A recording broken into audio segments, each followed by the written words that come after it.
You see the trucks all starting to stack up as the pace car will make a hard left turn onto pit road. Now the lights are off, meaning that we're about to go green. The field all behind Ron Hornaday and Jason White, making up row number 1. Row 2, Austin Dillon and Ken Schrader. We have a mix of youth and experience at the front of this field. Will that make a big difference as we get ready for the green flag? The field making their way through the tri-oval. Now they can see the flag stand. The green flag goes in the air. We're underway at Talladega. Let's see how quick Kenny Schrader gets up behind his teammate and starts trying to push him. It was Ron Hornaday's choice to choose the outside line so that he would have his teammate behind him to give him that assistance. Early on, it's Jason White who's moved out to the front on the bottom of the racetrack with Austin Dillon behind him. That didn't work out so great for Ron and Kenny, did it? Not really. They're going to fall back maybe outside of the top 5. See if they can get a run around the top and Hornaday get to that start-finish line first. He's never led here at Talladega. Certainly wants to get that accomplished. Figure starting on the pole, he'd have a chance to do that on lap 1. In this ultra-smooth racetrack, though, those guys in the bottom, they're going to run wide open. There's no bumps. There's no handling involved. We're 3 wide as they come through the tri-oval on lap number 1. That's a huge surprise. 3 wide. Look at Ron Hornaday in the middle going backwards. Now that feels sometimes when you make that decision, you say, well, that start didn't go right. I didn't get going at all. I think I might just fade here for a little bit and ride for a few laps. That's so Ron Hornaday-esque. I don't know that that'll happen, but he certainly has that to think about now. Max Pappas was just in front of Hornaday as they were making their way through the middle of the field. Again, Jason White out in front. He's got Austin Dillon behind him. Eric Almirola, Ricky Carmichael, and James Buescher scored top 5. How about Kyle Busch out there pushing Matt Crafton already up into the 6th position. Kyle started back in 19th. Kyle Busch making his way to the front. Again, defending race winner from right here at this track. And a year ago, it was Eric Almirola that pushed him to victory lane. 4 wide this time as they come through the tri-oval.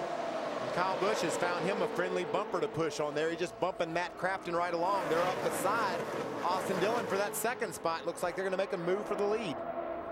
That's one way to make that outside groove work. Just push somebody up there. Uh-oh.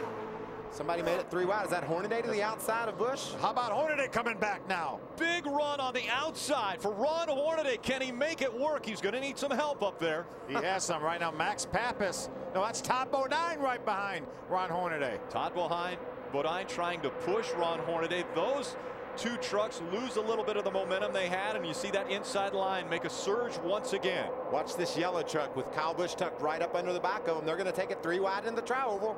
Hornaday's going to go up there and try to block, but I think they're going too fast for Hornaday to block. 3 wide once again across the stripe here at Talladega, entering turn number 1. This time they stay 3 wide through 1 and 2. Well, Hornaday and Todd Bodine get a good run through the middle. Now Todd Bodine has Max Pappas behind him.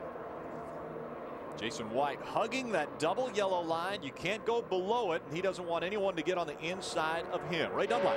Rick, my radio going crazy down on this end of pit road with drivers saying, boy, I wish we'd have put tape on the windshield. Coming off turn 4, apparently there's a second, 2, or maybe even 3 seconds of complete blindness for these drivers. The sun very low in the fall here, and they're having a hard time seeing coming off that corner. A lot of times you're looking in your rearview mirror, aren't you? Oh, by the way, Ron Hornaday looks like he may get another spot here. He just got by James Buescher. Again, Todd Bodine just behind him, trying to push him toward the front. We saw a truck move a little bit to the inside. You know, that blind spot Ray's alluding to, that's something you know how you can deal with it. You know, Phil, you spend a lot of your time driving your truck looking in the rearview mirror, trying to make sure you keep guys behind you like you're supposed to. So just a couple of seconds or 2 of a blind spot, it's aggravating, but it's not going to cause you to have a crash. You know where everybody was 1 second. You just assume they're going to be there the next one, although you've covered about a football field in that 1 second. Right now, Jason White, all he has to do is look out his windshield and concentrate on keeping his left sides next to that yellow line. He knows that nobody can make a move to the inside, and then if somebody makes a move to the outside, then the spotter's going to tell him somebody's up there. Well, and so far, no one's elected to make that move. Austin Dillon can make it, though. He has that option. If he chooses to whip to the outside and grab that lead, then he can make that move. He has enough momentum to get up beside Jason White. It's just a matter of whether he wants to take a chance. You know, right now, life's pretty good for the first 2 or 3. They're just cruising along, logging laps right on the bottom of the racetrack, as safe as they can possibly be. When it gets a little crazy is when that second line, that outside lane, gets to you and starts mixing it up. And you mentioned take a chance. You're really taking a chance if you get out of line, hoping someone behind you will go with you to help you get by. Yeah, if Austin pulled out there, no matter what kind of run he had, if he pulled out beside Jason White and no one went with him, he would fall like a sack of rocks. Everybody on that inside line would stream by him, and because he would lose all of his momentum, chances are the outside line would split him and put him in the middle. Justin Lofton on the outside, and then number 7 trying to get a run, see if he can make something happen up high, but he's going to need help. And now he's going to start dropping back as the 2 lines to the left of him are working through 1 and 2 just a bit quicker. But at some point, some of these drivers are going to have to make some moves because they have to know what works and what doesn't work. Adam Alexander, what's going on with Eric Almirola? He's very quiet on the radio, said he's just riding, feels very good about his race truck. They've been coaching him from the spotter stand on what the outside lane is doing. As you can see, Eric is that 3rd truck in line on the bottom, and they've been telling him when the outside trucks are moving closer to him in case he wants to jump out of line and get a push, try to get up to the front. Eric said there's no way the outside lane is the way to go. They can get up close to the front, and then it's like they hit a wall aerodynamically. We'll see if their thought plays out as Hornaday starts to get a bit of a rally on the outside. Ricky Carmichael, the number 4 truck, currently running 4th after starting 7th. You heard him talk in the pre-race show about finally feeling like the pieces of the puzzle are being put together, coming off back-to-back top 10s. He has raced here before, twice in the ARCA Series, once in the Truck Series. He is feeling confidence and momentum. The words of advice on the radio: keep that truck tucked in there tight. Let me try to put this in perspective. Right now, Ryan Sieg has scored 27th, but he's only 3.5 seconds behind our race leader. That's how big of a pack and how fast they're going around this racetrack. Well, the top 20 right now are separated by barely over a second. See, Mike Skinner, Mike had to go to the back of the pack for unapproved adjustments after qualifying, and he's made his way into that lead pack. A couple times he peeked out and made it 3 wide.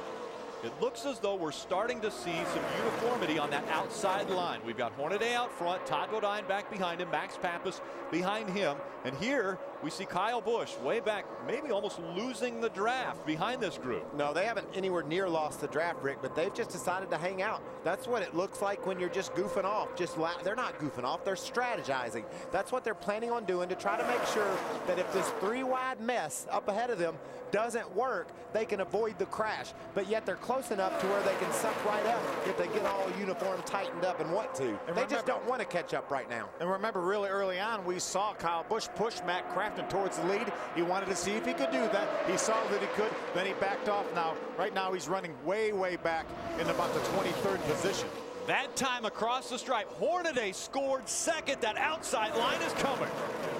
Remember, Ron Hornaday's never led here at Talladega. Hey, guys, the fastest 3 trucks on the track, you know, Rick, you talked about almost losing the draft. The fastest 3 trucks on the track that time by ran 24th, 25th, and 26th. That's where they were scored. But they were behind that big draft, and they catch up as they come to the line. Push to the lead. Todd Bodine shoves Ron Hornaday out front, and down to the double yellow line goes Hornaday. He's never led a lap at Talladega. That's about to change as he comes out of turn number 4. Hey, that's no gimme for him to lead this lap. He has a long way to go to get to the start-finish line. I wouldn't bet on him leading the last one if he was leading right there, would you, Phil? No, but this one, I think he's pretty safe. Todd pushed him to the front, and Todd's going to hang behind him. Hornaday out front. He will lead a lap at Talladega. The fastest truck that time by was running in the 26th spot. That's what's so crazy about Talladega. 3 wide back there, about in the 10th, 11th spot.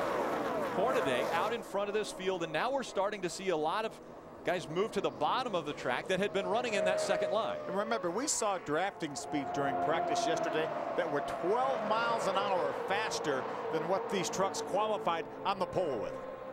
3 wide here, Max Pappas in the middle. You see Eric Almirola in the 51 just in front. One of the things that Series Director Wayne Auten continues to tell these drivers is that your bumpers don't line up. The back bumper on these trucks does not match the front bumper, and so do not try to bump draft on this racetrack.